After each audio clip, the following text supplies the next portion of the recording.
നാളത്തെ ബ്രേക്ക്ഫാസ്റ്റിന് എന്താവും? ഇതിൻ്റെ പ്രിപ്പറേഷൻ ലാസ്റ്റ് ഞാൻ പറയാതെ എന്താണെന്ന്. ഉള്ളി ചതച്ചെടുത്തിട്ടുണ്ട്, ഇഞ്ചി ചതച്ചെടുത്തിട്ടുണ്ട്, കുറച്ച് മോര് ഒഴിച്ചിട്ട് ബാക്കിയുള്ള ചോറെല്ലാം മിക്സ് ചെയ്ത് കുറച്ച് വെള്ളം ഒഴിച്ച് അതിലേക്ക് കുറച്ച് ഉപ്പിട്ട് ഞാനത് മാറ്റി വയ്ക്കുകയാണ്. എന്തായിരിക്കും? പഴങ്കഞ്ഞിയുടെ പ്രിപ്പറേഷനാണ്.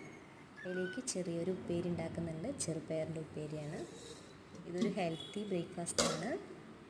ഈ ചൂട് സമയത്തൊക്കെ കഴിക്കാൻ പറ്റിയ ഒരു ഹെൽത്തി ബ്രേക്ക്ഫാസ്റ്റാണ്. നമുക്ക് ഒരു കൂളിംഗ് എഫക്റ്റൊക്കെ ബോഡിക്ക് തരാനായിട്ട് പഴങ്കഞ്ഞി കൊണ്ട് സാധിക്കും.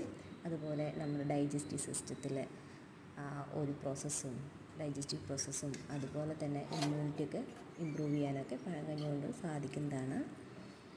ഇവിടെ ഞാൻ കുറച്ച് പപ്പടം, കൊണ്ടാട്ടം, ചെറിയൊരു ചമ്മന്തി, പിന്നെ നമ്മുടെ ചെറുപയർ ഉപ്പേരിയും, മെയിനായിട്ട് ഞാൻ ചക്ക അച്ചാറും ചേർത്തിട്ടാണ് കഴിക്കുന്നത്. ഇതാണ് ഫൈനൽ. നല്ല ടേസ്റ്റി ആയിട്ട് എല്ലാവർക്കും ഇഷ്ടപ്പെടുന്ന പഴങ്കഞ്ഞി ഇവിടെ റെഡി ആയിട്ടുണ്ട്. എല്ലാവരും ഈ രീതിയിലൊന്ന് ട്രൈ ചെയ്ത് നോക്കുക.